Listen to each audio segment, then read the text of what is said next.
You don't deserve a seat at this table anymore, Dad. You're just an old man hanging on. That's what my son, Michael, said to me last Thanksgiving. His words cut through me sharper than any knife in that room.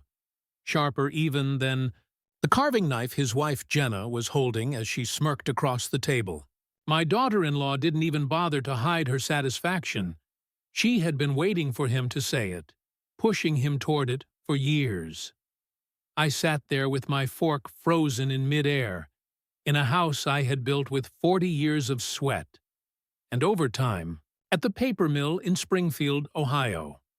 A house I helped Michael and Jenna move into when their own mortgage nearly sank them.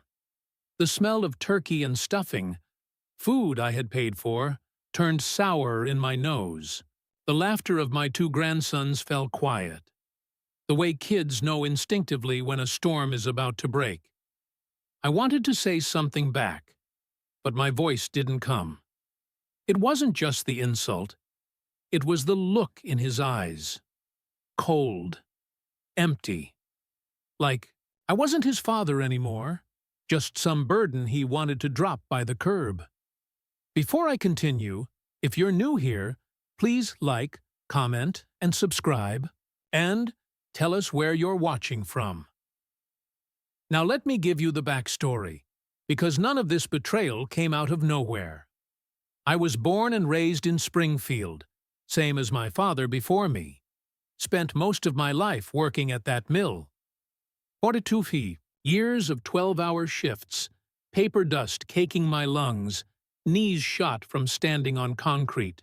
I gave everything I had to my family, Michael especially. His mother, my wife, passed from breast cancer when he was just 15. I raised him alone after that, doing the best I could.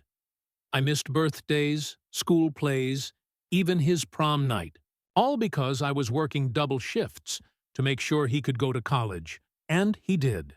Ohio State. 4 years of tuition, books, living expenses. I covered it all. I didn't buy myself a new car for 20 years because every spare dime went to him. When he married Jenna, I handed them the down payment for their house. When the 2008 crash nearly wiped them out, I co-signed their refinance. I thought I was securing their future. I didn't realize I was digging my own grave in their eyes, because the more I gave, the less they respected me. That Thanksgiving was the first time I realized it out loud. Jenna topped off Michael's glass of wine and smirked. He's right, you know. You should be grateful we still let you come around. Most people your age would be in assisted living by now. I gripped the table edge. This is still my family, I managed to say. My voice cracked. I raised you, Michael. I sacrificed. Sacrificed? He cut me off, shaking his head. No, Dad. You held me back, always reminding me what I owed you, what you did for me. I don't want to hear it anymore. I'm not your kid. I'm a man. This is my family now. The room spun. My chest tightened. My hands trembled. Not with weakness, but with rage. That was the moment I realized something. They didn't just want me gone. They wanted me erased. I left that night without dessert. The pie I had baked, apple, my wife's old recipe, sat untouched in the kitchen. I walked out into the cold November air, the sound of laughter behind me, and I knew it wasn't mine anymore. But here's the thing about men like me. We endure, and sometimes endurance turns into quiet calculation. Michael thought I was powerless. Jenna thought I was disposable. What they didn't know was that every paper I'd signed, every deed, every account, was still tied to me, and that was going to be their undoing. The week after Thanksgiving, Michael stopped calling me altogether. Not even a text. Normally, I'd hear from him on Sunday evenings, just a quick, "Hey, Dad, how you doing?" But this time, there was silence. At first, I thought maybe he was just embarrassed by what he said at the table. Maybe he'd cool down, and we could sit down like men and talk it through. But then, a letter arrived in the mail. It was from an attorney in Columbus. Dear Mr. Harrison, this letter serves as notice that your son, Michael Harrison, requests that you transfer ownership of the Springfield property at 814 Meadowbrook. Drive into his name. My hand shook as I read the rest. He wasn't just cutting me out of his life.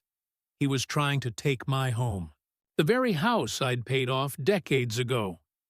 I sat there at my kitchen table, the letter crumpled in my fist, my old coffee maker hissing on the counter, and I realized just how deep this betrayal went. 2 days later, I drove to their place. I knocked on the door. Michael answered, his face tight. Jenna hovered behind him, arms crossed. We need to talk, I said. About what? Michael's voice was flat. You know damn well about what. This. I shoved the letter toward him. Jenna snatched it before he could. Good. So you got it. She smiled thinly. We've talked it over, and it just makes sense. You're alone in that big house, Dad. It's wasted space. Michael and I could actually put it to use. We've got the boys. And you? Well, let's be honest. You don't have much time left anyway. Her words were like acid. Michael looked away, but he didn't correct her. He didn't defend me. You're not getting that house, I said, my voice shaking. Not while I'm still breathing. Michael finally spoke, cold as steel. You're being selfish, Dad. That house should have been ours years ago. Mom would have wanted it that way. My knees nearly buckled. He dared to bring his mother into this?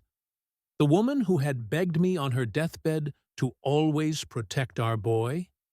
You leave your mother out of this, I snapped. My chest heaved. Jenna stepped forward, lowering her voice like she was talking to a stubborn old man in a nursing home. Look, you can fight this, but it's only going to make things worse. The bank still has your name on their refinance. You forget about that? If you don't play ball, we can make life very uncomfortable for you. That was when I saw it clearly. This wasn't Michael's idea.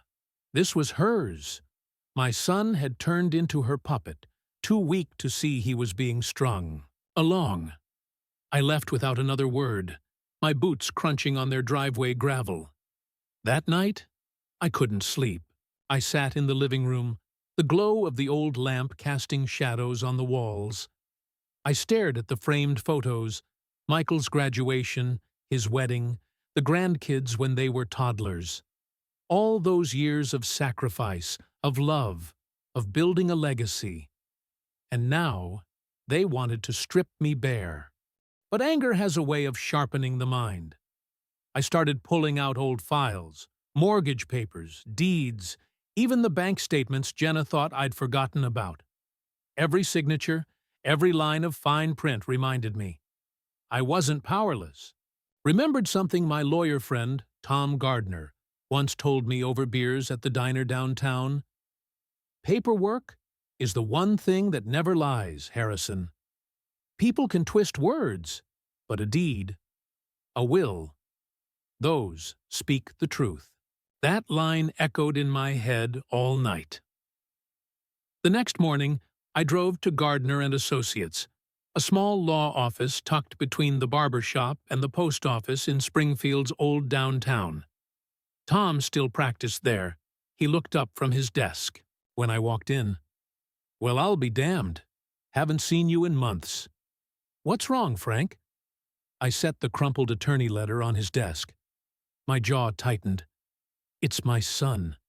He's trying to take the house. He thinks I'm finished. Tom smoothed out the paper, read it, and leaned back in his chair. Oh boy. They don't know what they're poking at, do they? No, I said, my voice low but steady. But they're about to find out. Because what Michael and Jenna didn't realize was simple.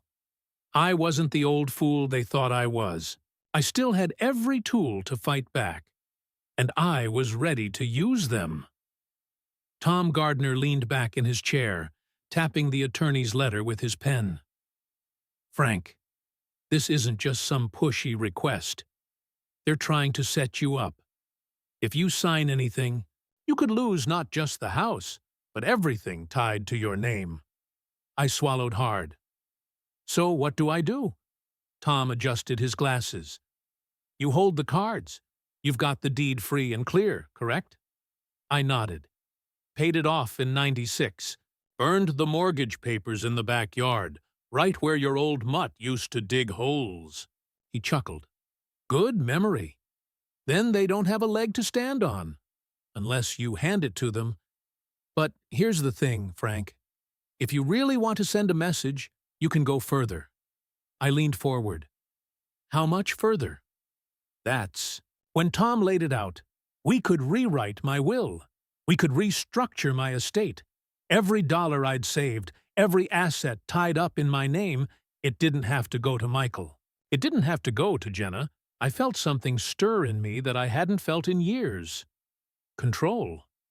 Frank, Tom said carefully, I don't usually encourage this kind of poetic justice, but given how they're treating you, maybe it's time to protect yourself, and maybe teach them a lesson. The words sank into me like a lifeline. Protect myself. Teach them a lesson.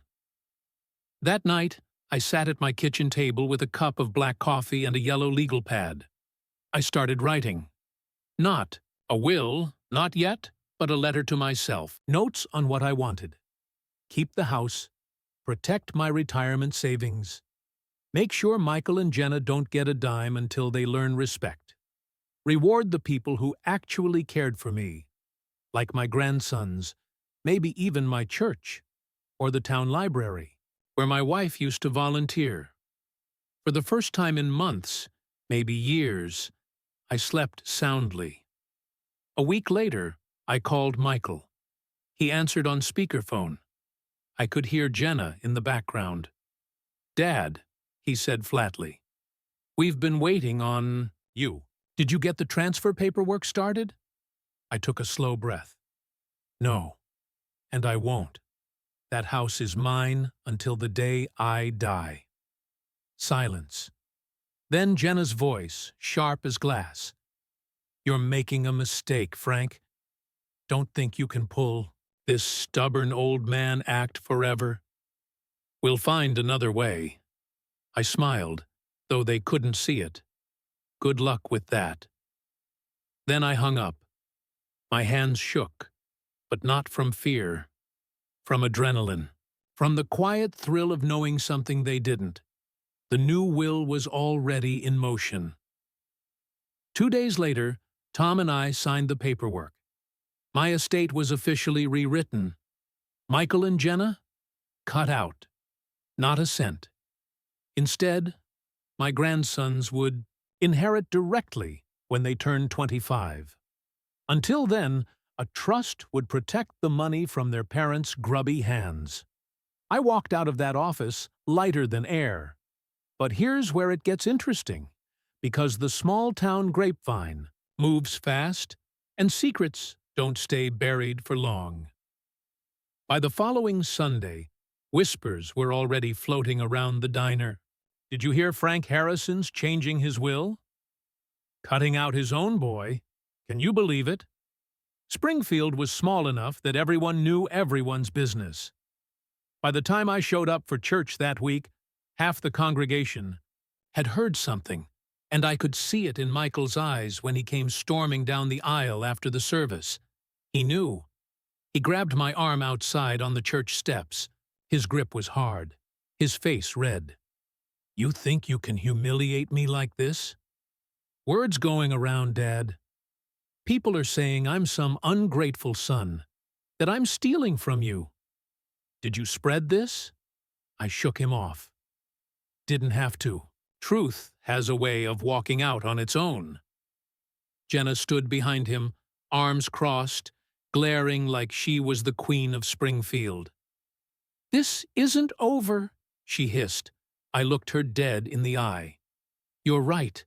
It's not, because I hadn't told them the best part yet, the part that would knock the ground out from under their feet. The showdown came sooner than I expected.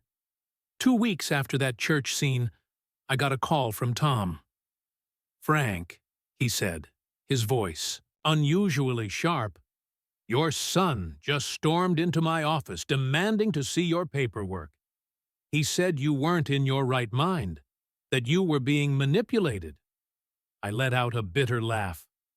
"Manipulated by who, Tom? My own common sense?" Tom sighed. "I told him he had no legal right to see anything. But Frank, I don't think they're going to stop here. Be ready." And sure enough, they weren't. The very next Sunday, Michael and Jenna invited me to dinner. Their tone was all syrupy sweet on the phone, but I knew better.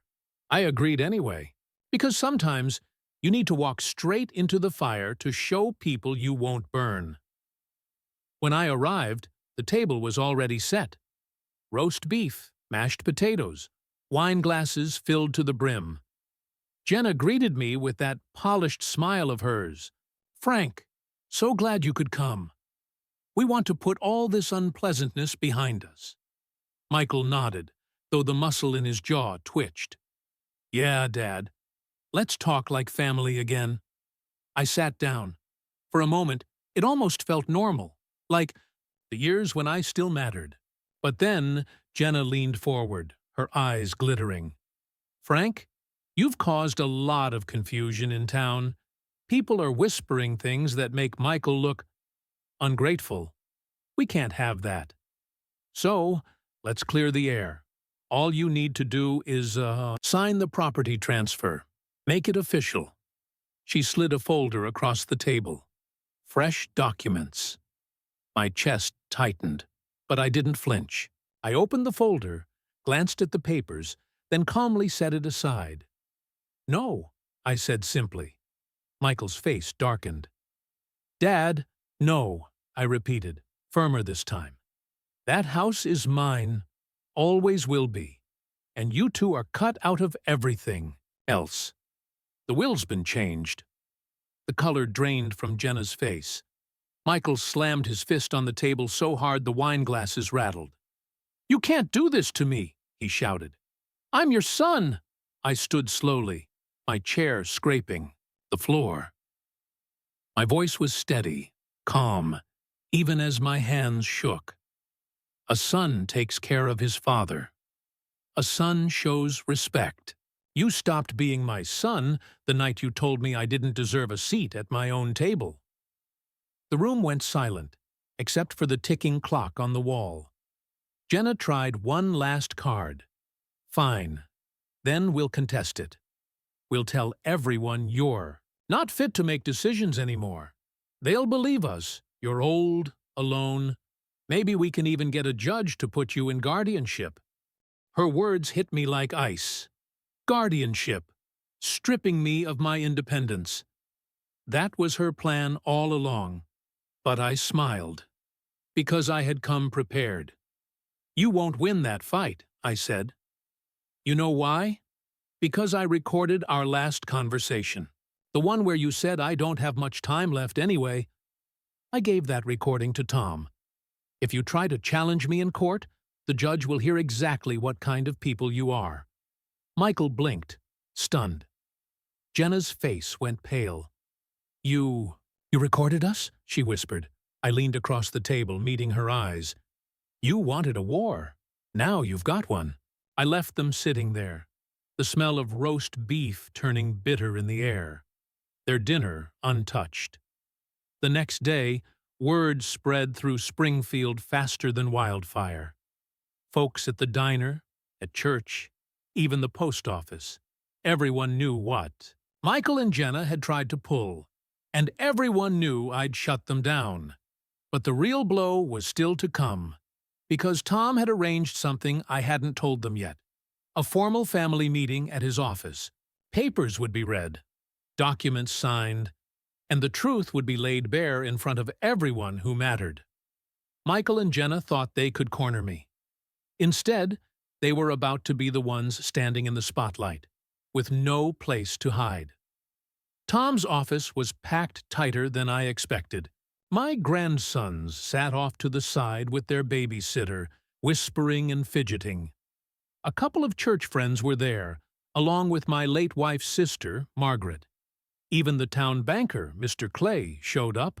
Word had gotten around, and in a small place like Springfield, you can't keep family business private for long. Michael and Jenna swept in like royalty late to the ball. Jenna wore a tight smile, her heels clicking across the floor, while Michael avoided everyone's eyes. He still thought this was going to go his way. Tom cleared his throat, standing behind his desk with a stack of neatly clipped documents. "All right," he began. "Thank you all for coming. Frank has asked me to make everything official today. There have been rumors and misunderstandings, and this should clear them up." Jenna crossed her arms. "Finally," she muttered. Tom looked directly at her before continuing. "First, regarding the Springfield property at 814 Meadowbrook Drive. That house belongs solely to Frank Harrison. It is free and clear, and it will remain that way until the day he passes. There is no legal transfer in effect, nor will there be." A murmur rippled through the room. Michael's jaw tightened. Jenna's face flushed. "And second," Tom went on, adjusting his glasses, "regarding Frank's estate, the will has been formally rewritten. Effective immediately, Michael. Harrison and Jenna Harrison are removed as beneficiaries." Gasps. Margaret whispered, "Oh, Lord." Michael shot up from his chair. "You can't do this," he barked. "You're my father." Tom raised a hand calmly. "Sit down, Michael. You'll have your chance to speak." Michael's fists clenched, but he sat. His eyes burned into me.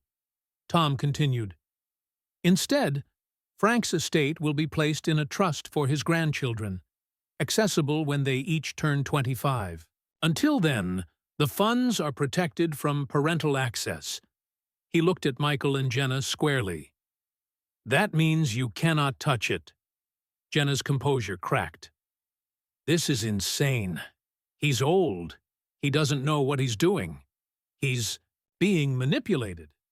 "Actually," Tom cut her off, "we have evidence to the contrary." He pressed a button on a small recorder. And then it played. Jenna's voice, cold and cruel. "You don't have much time left anyway. That house is wasted on you." Gasps echoed again. Michael's face went white. Jenna lunged for the recorder. "That's out of context." "No," I said quietly, my voice steady. "That's who you are. That's who you've shown yourselves to be." Silence fell. Everyone in that office had heard it with their own ears. Michael tried one last time, his voice breaking. "Dad, please. You can't just cut me out. I'm your son." I met his eyes. For a moment, I saw the boy he once was, the one I'd raised, the one his mother had loved. But that boy was gone, replaced by greed and weakness. "You made your choice, Michael," I said softly. "Family isn't about blood. It's about respect. And you threw that away." Tears stung my eyes, but I didn't let them fall. When the meeting ended, Michael stormed out, dragging Jenna behind him. Nobody followed. The room was thick with quiet judgment, and in a small town, that kind of stain doesn't wash out easy. I sat back in my chair, breathing easier than I had in months. My grandsons looked at me with wide eyes, not fully understanding, but knowing. Their grandfather had stood tall. Margaret squeezed my hand. "She'd be proud of you," she whispered, meaning my late wife. For the first time in a long while, I believed her. I walked out of Tom's office into the crisp Ohio air, the courthouse bell tolling noon in the distance. I wasn't rich, I wasn't young, but I still had my dignity. And in the end, that was worth more than any house or inheritance. Michael and Jenna thought they could erase me. Instead, they erased themselves. And I finally found peace. Tell us your thoughts in the comments. And don't forget to like, share, and subscribe for more stories of betrayal and justice. Where are you watching from?